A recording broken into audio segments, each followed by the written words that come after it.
Welcome to Frontline Conversations. We have with us Sri Yogendra Yadav, eminent psephologist and political activist. We'll be talking to Yogendra ji about what is being described as a crisis of credibility for the Election Commission. The EC held an unprecedented press conference in the wake of swirling questions about voter lists and the furor over the ongoing intensive revision of the electoral roll in Bihar. However, critics of the EC say many questions remain unanswered, and the press briefing did little in terms of redeeming the image of the Election Commission. Thank you so much, Yogendra ji, for being with us. Thank you. To start off, sir, if I may ask you about the Election Commission's press conference, what does the very act of holding this highly unusual press conference tell us about the state of affairs with regard to the Election Commission? Unusual is the right word because it's not that the Election Commission has not held press conferences in the past. They have. And it's not that the Election Commission should not hold press conferences. They should. It's their duty to give facts to the public, explain any misgivings, and so on. But remember, the context of this press conference is held in the context of a voter adhikar yatra. The leaders of all the leading opposition parties start a yatra on Sunday against what they call vote chori. And that very day, on a Sunday, the Election Commission holds a press conference. Rather unusual. Usually Election Commission doesn't do that. Those who understand media might say that, well, that's an attempt at headline management so that voter chori should not be the headline. There should be something to contest it. This is media management. Parties do it. Constitutional bodies don't do it. It is also unusual because the context in which it takes place is when very serious questions were raised about the credibility of the commission. That very morning, the Hindu, or the morning before, the Hindu had carried a survey done by CSDS, which showed that Election Commission's credibility had hit a rock bottom, recorded levels, which to my mind have never been the low levels, which have never been recorded in the history of this country in the last 30, 40 years that I have seen data on elections. It happens in the context of very serious questions about SIR. It happens in the context of the leader of opposition presenting evidence about voter list manipulation in Bangalore. In all that context, this particular press conference takes place. Unusual, yes. But it was still an opportunity. I had thought that maybe the Election Commission would come and announce a very transparent inquiry headed by some judge who no one can point fingers at. That would have been a great opportunity. Election Commission, without sounding combative, could have actually refuted all the allegations of the opposition. But nothing of that kind. What the Election Commission did in its tone, in its content, in its posture, in its silence, in what it said, was truly something which doesn't behove of a constitutional body. The language of the Chief Election Commissioner, because he was the only one who spoke in that conference, others were sitting like statues. The language of the Chief Election Commissioner was the language of a political combatant. It was the language of a political leader, not the language of a constitutional authority. He simply, flatly refused to hold any inquiry about very, very serious and specific allegations that have been presented. He refused to offer full facts on the SIR exercise in Bihar. And he simply did not answer some of the very pointed and sharp questions that were posed to him. A point made by the Chief Election Commissioner in the press conference was that doubts regarding voter lists have often been belatedly raised by political parties. And that is why it appears that these allegations are politically motivated more than anything else. How would you respond to that? That is possible. That can be one legitimate doubt. Why are you saying it now? Why did you not say it before? Perfectly all right. But you are a constitutional body. even if all the political parties of this country fail to raise an objection, every single political party fails to live up to its duty of examining the voters list. Is it not your responsibility to do so? Someone comes and says, your magazine carries so many typographic errors, carries so many factual errors. And you say, oh, why are you saying this to me a month later? Why did you not say this a month earlier? All right, sorry, I didn't say it a month earlier, but should you as the editor not be concerned about it? Is that not an elementary thing? When someone raises a question, and serious questions, instead of answering those questions, you start asking questions to those who are raising questions. You don't come across as a person whose intentions are very good. That is the problem. And also, please remember that creating this kind of an evidence is not an easy job. Election Commission provides voters lists in manner which is most unhelpful, refuses to give machine readable electronic voter lists, which would have been easy to analyze and find problems with.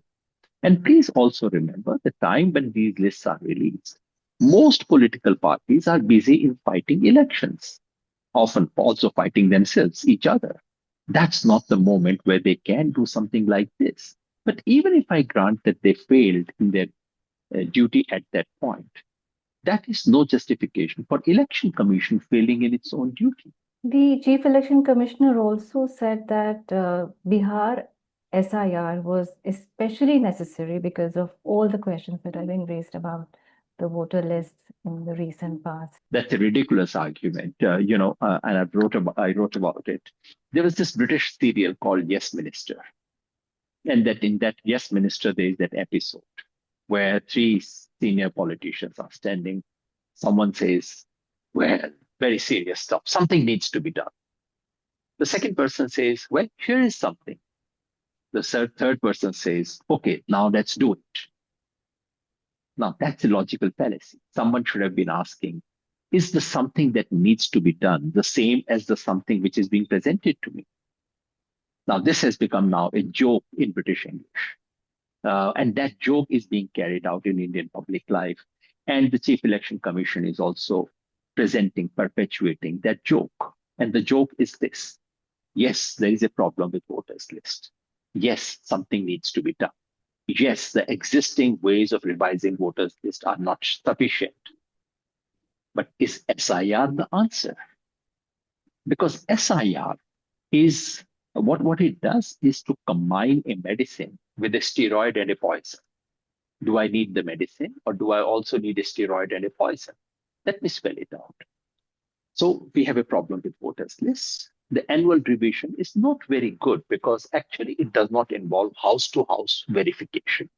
So what you do need is indeed an intensive revision where the BLO or whoever the government officer is asked to go to every single house, verify, personally check, give them papers if they want to file any objections and so on, come back having made extensive, thorough corrections, comes back and modifies the list. Yes, we need it.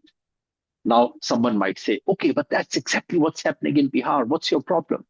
My problem is that that's not what is happening in Bihar. What is happening in Bihar is number one, the existing voter list has been junked. It is not being revised. It's been junked. Number two, the onus of being on the voters list has been shifted to the voter. For the first time in India's history, it is a lie to say, a lie that Chief Election Commissioner repeated in the press conference, that in 2003 also we had asked for enumeration forms. No, sir, you don't remember the history of Election Commission.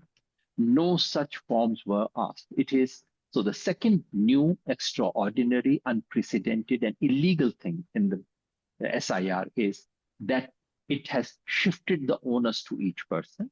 You have to fill the form, and if you don't return the form by the following day, your name will not figure even on the draft electoral rolls. That's the second thing which is objectionable. And the third thing which is objectionable is that for the first time in the history of India, the presumption of citizenship has been overturned. Everyone is being asked, I don't know. Sony Mishra, I've come to your house. I don't know if you're an Indian citizen or not. Show me documents. This has never happened in the country's history. In the past, if there were doubts, if there were very specific reasons to doubt that you were not Indian citizen, then certificates and documents were demanded, inquiry was conducted. But by en masse asking everyone to produce documents, and by asking documents which the government knows people do not have, and by refusing to accept documents which the government knows everyone has, this has become an exercise in disenfranchisement. So the logic given by the Chief Election Commissioner is untenable, to put it politely, ridiculous, to put it plainly. So we'll come back to discussing Bihar SIR. Coming back to the press conference, I want to ask you about the tone and tenor of the Election Commission. It appeared aggrieved, especially at the allegation that it was involved in vote chori. To say that there are irregularities in voter lists is one thing, but to say that the commission is willfully involved in vote chori, and that is an allegation that political parties are making, that is something which the commission was trying to counter in the press conference. How would you respond to Now, that? there are two different ways in which people counter allegations. If it is a political party, they counter allegation with counter allegations. That's the usual stuff. तुमने ये कहा, मैं ये करूंगा, तुमने मुझे गाली दी, मैं और गाली दूंगा. That's the usual stuff of political debates. Constitutional authorities do not do so. When you hold a constitutional office, you expect that you will be attacked. This is not the first time. Unfortunately, the overall media scene in this country is such that no one reminds of the elementary facts about this country. The one person who has attacked election commission most viciously in recent history happens to be the Prime Minister of India. In 2002, Mr. Modi, not once, in dozens of public meetings during the Gujarat election, he had not just attacked the election commission, he had attacked the chief election commissioner, J.M. Lingdo, by name. Not just that, by parodying his name. He would say, James Michael Lingdo, in a tone which was mocking at it and was intended to remind the listeners that he was a Christian. Allegations were made that he was taking his instructions from Rome. What did the election commission do then? Did Mr. Lingdo hold a press conference? Did he threaten Mr. Modi with consequences? Did he ask him to apologize to the nation? None. He went about his job. That's how constitutional authorities react. So yes, everyone has reasons to be aggrieved. Every human being feels bad when they are accused of something. But that is precisely why there are protocols of what you do and what you don't do. Street fight is not the job of a chief election commission.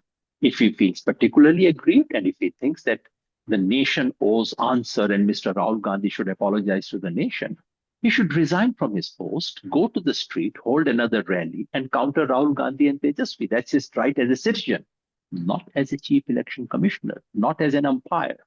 If as an umpire, a player happens to think poorly of you, you do not start a brawl with him on the field. That's not what umpires do. What does this all mean with regard to the trust of the ordinary voter in the Election Commission's ability to hold free and fair elections, all these allegations that are being made, and according to you, an inadequate kind of an explanation that is being given by the Election Commission? What does this mean with regard to the trust of the voters in the electoral system? Inadequate is a very polite word for what the Election Commission is doing. In fact, it's not doing an inadequate explanation. It is refusing to give an explanation. It is threatening those who are demanding an explanation.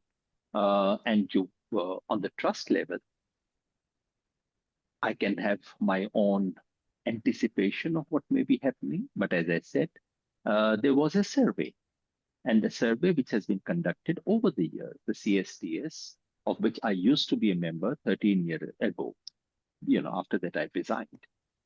They have tracked the trust level of election commission across something like 3 decades now. An identical question has been asked.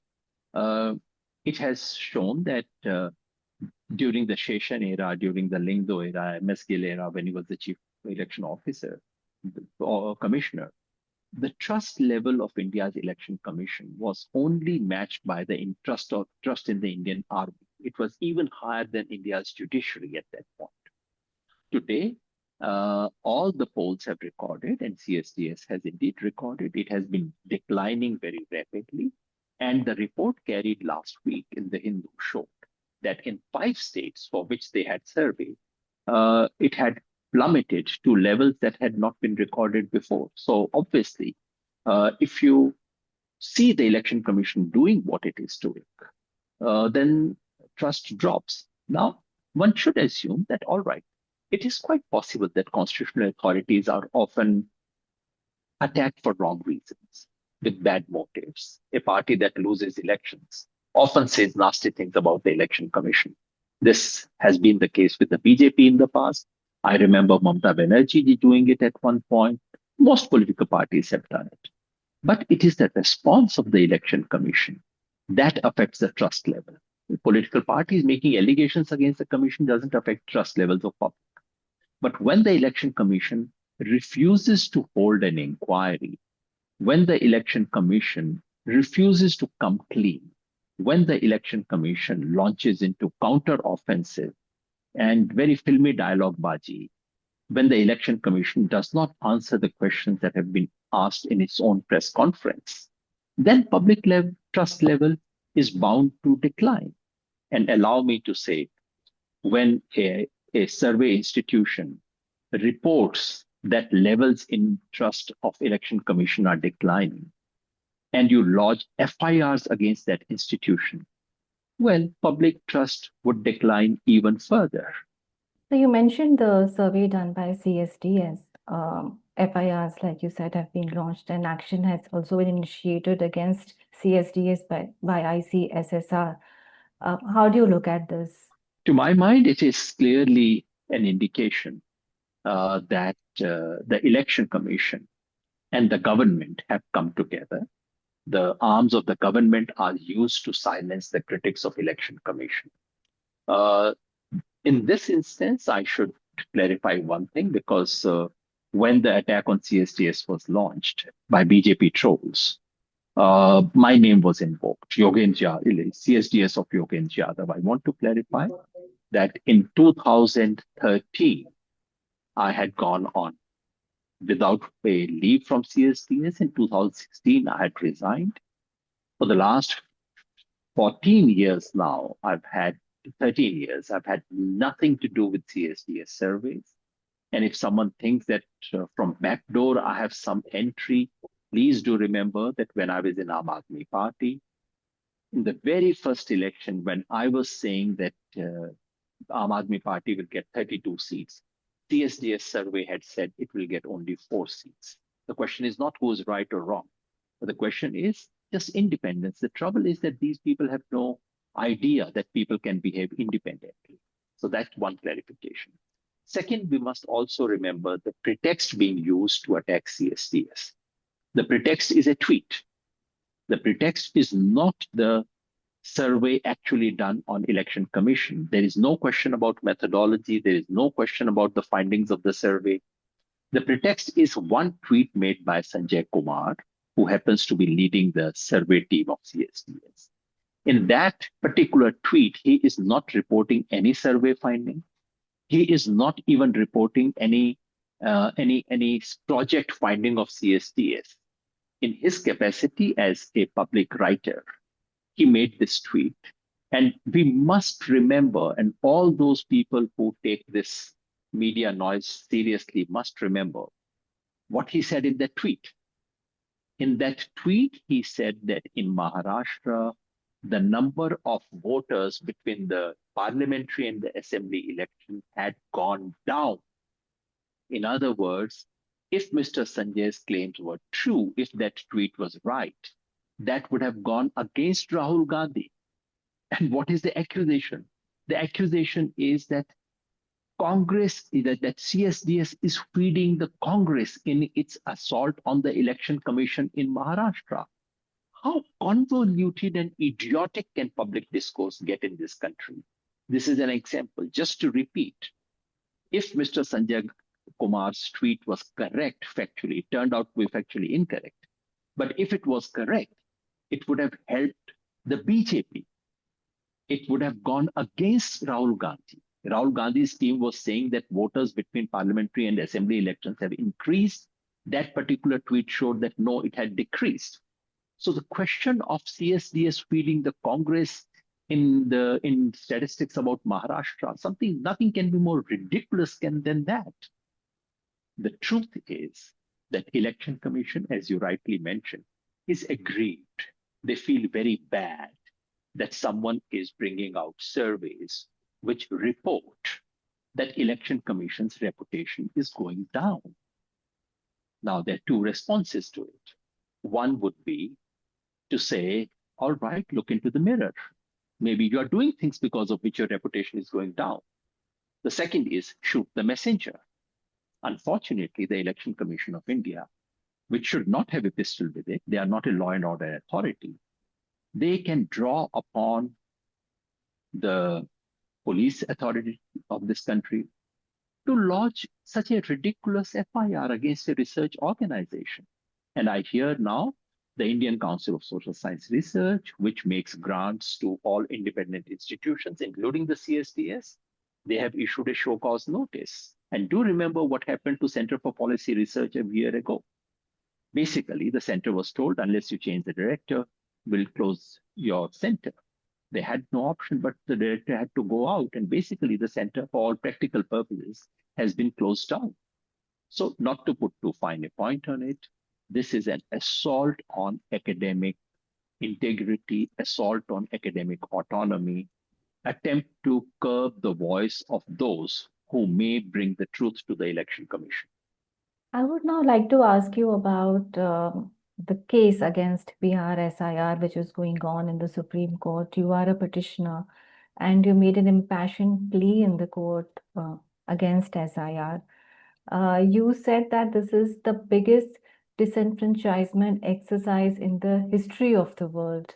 If you may please elaborate on this for our readers. Absolutely. To an ordinary reader, it looks as if, all right, there's some problem in Bihar's voter list, and Election Commission is making some effort, maybe going over the top to clean it up. That's the impression everyone has. That's erroneous. That is not what is happening in Bihar.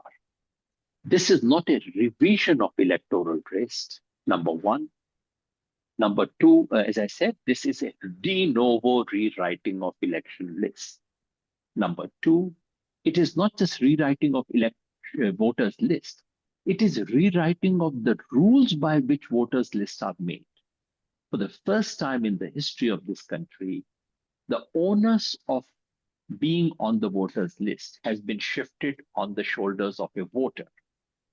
And for the first time in the history of the country, the presumption of citizenship has been overturned.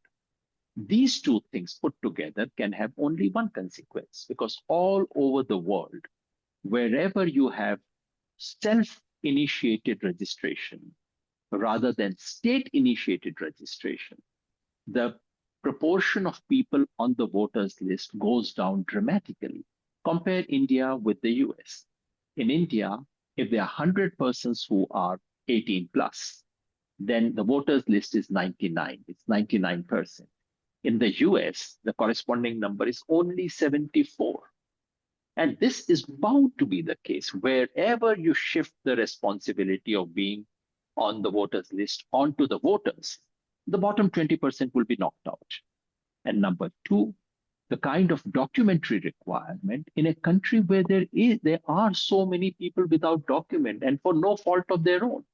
People don't have document, not because they willfully decided not to have documents, but the kind of documents that are being demanded, they simply do not exist. Ordinary people have no way of having those documents.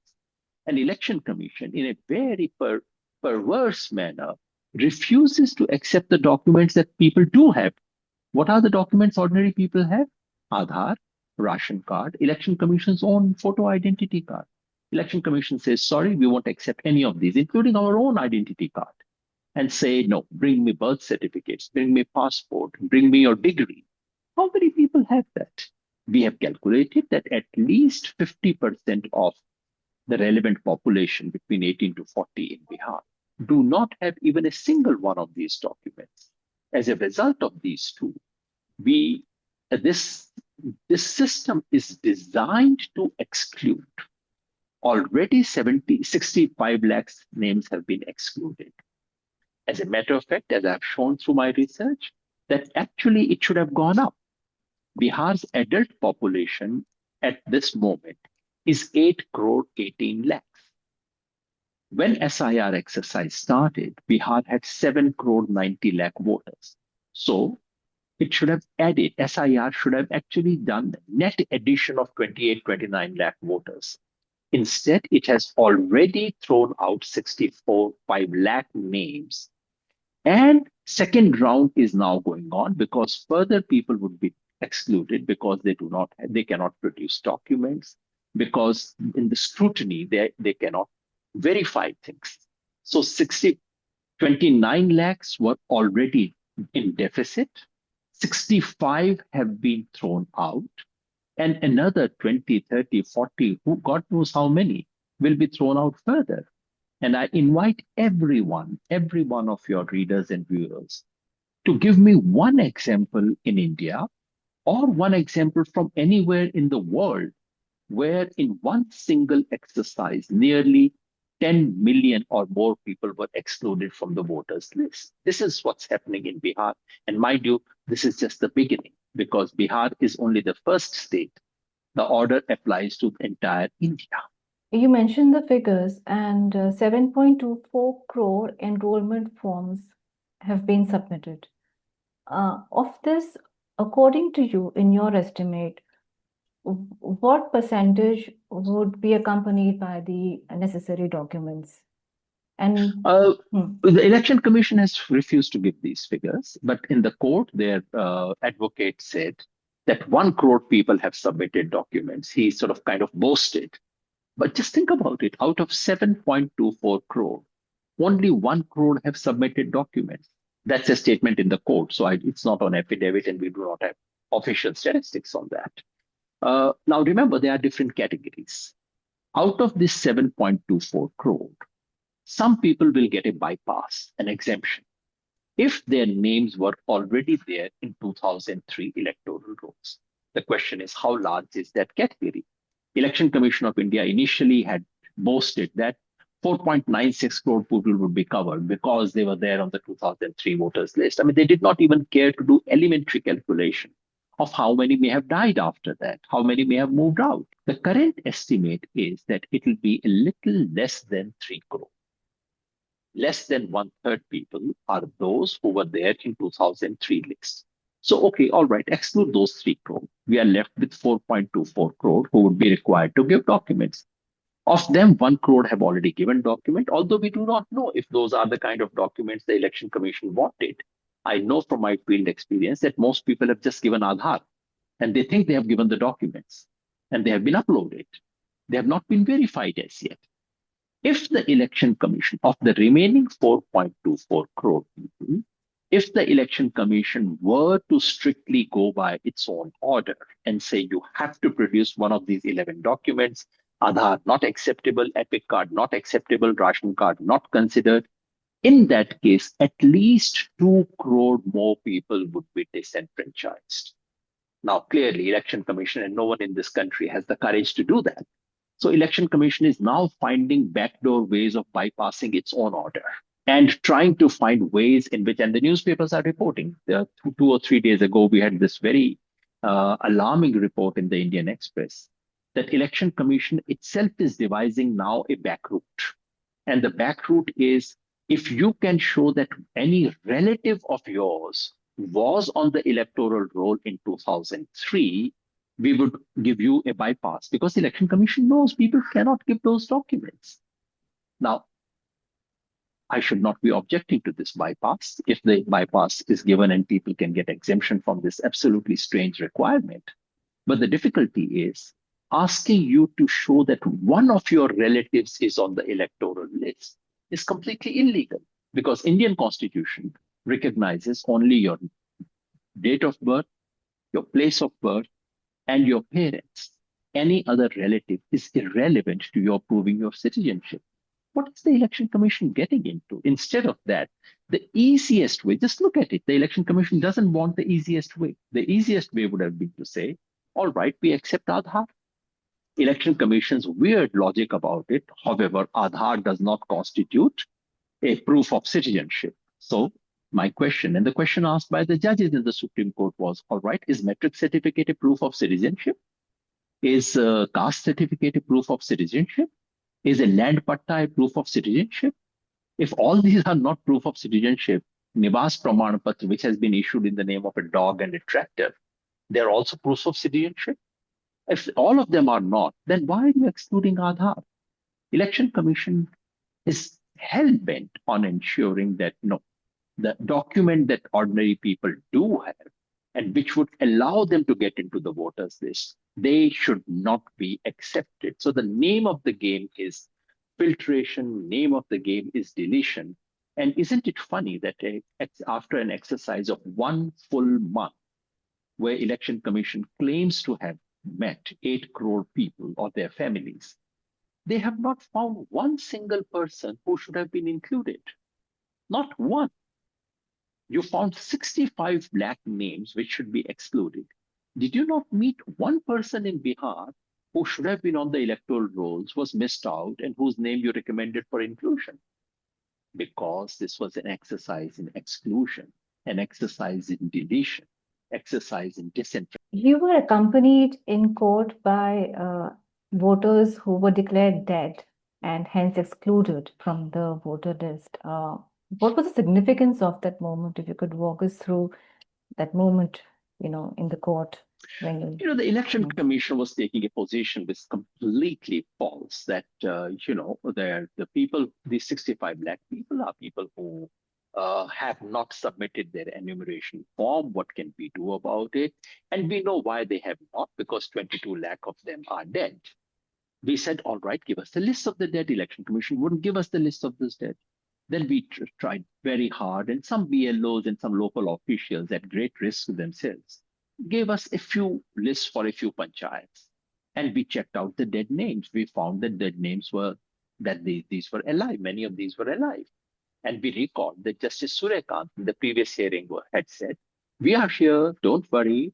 Even if there are 15 people who are alive and Election Commission thinks they are dead, bring it to us. Now, he probably did not mean bring them to us. But we thought the only way of puncturing this lie is actually to bring those people. So there were, by then, I think we had 22 names with us. And we said, I asked those people through political parties, of course, who were very active. I said, can some of them come to the court? There was less than 36 hours available. So I think about 10 of them finally turned up in Delhi. It was very hard to get them to get passes to get them inside the Supreme Court, and even harder for them to enter the courtroom. So finally, only 3 of them managed to get inside the courtroom. But even that was enough to puncture a lie. A paper lie punctured with papers is one thing. A paper lie punctured with actual real human being is altogether different. And you must have remembered the reaction of the Election Commission, which said it was drama, theater, what is it? Because they just couldn't stomach the truth. The truth was standing in front of them. Fortunately, Justice Suryakant himself said, well, ordinary people of this country have come to the court. That's a good thing. It's not a bad thing.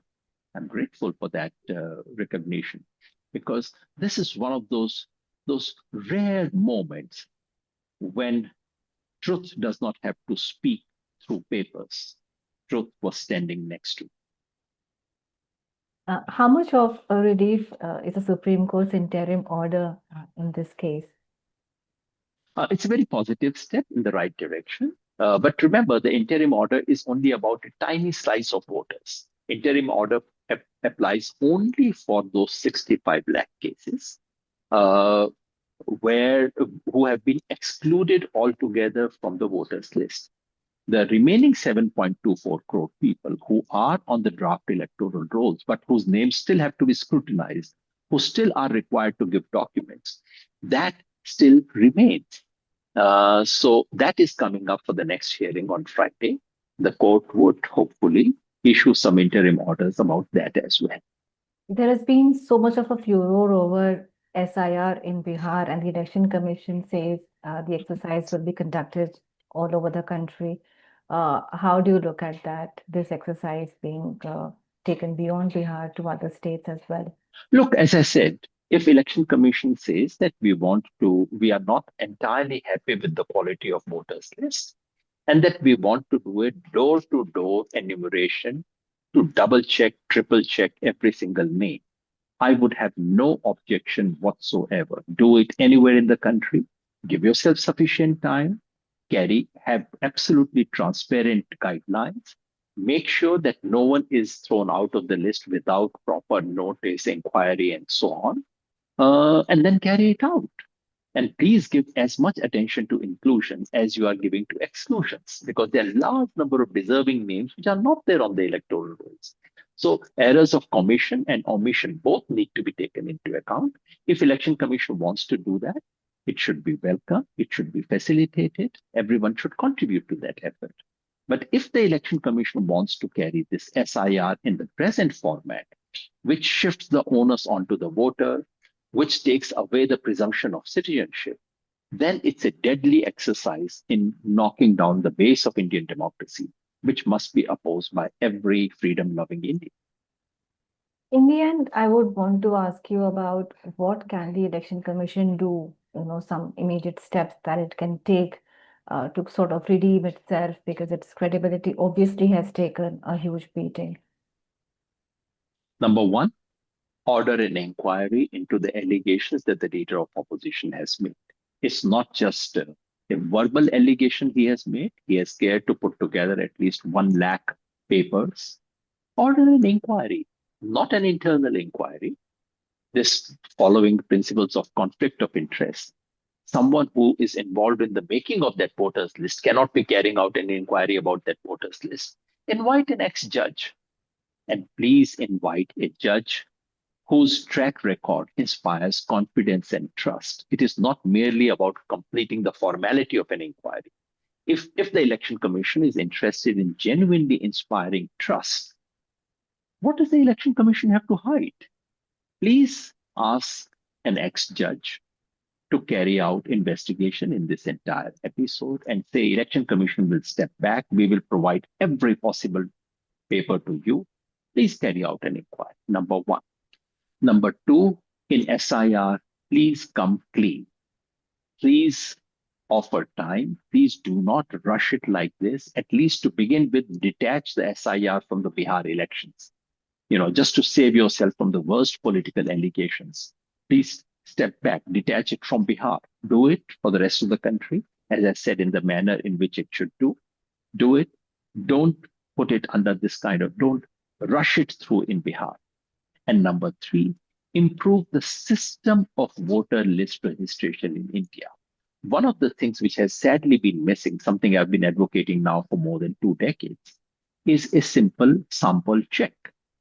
India has some of the finest statistical systems in the world, not just in the third world, not just in the neighborhood. We are among the top in the world. Please learn from the remaining part of the statistical system of India. For example, we have a system of birth and death registration, which is done for every single person. But we know there could be errors. So an independent sample check is commissioned. It's less than 1%, I think, or about 1%. Independent sample check of the quality of birth and death registration is also carried out, and both the statistics are released publicly every year. Why can't the Election Commission ask for a sample check? I would not even say 1%. 0.1% is good enough. Use an SSO, use Government of India's own offices, use the Registrar General of India, and check the quality of electoral rolls. Why don't you do that? All these things would inspire confidence. Making shallow partisan political statements and giving filmy dialogues does not improve the quality of, does not inspire confidence in the neutrality and autonomy of the Election Commission.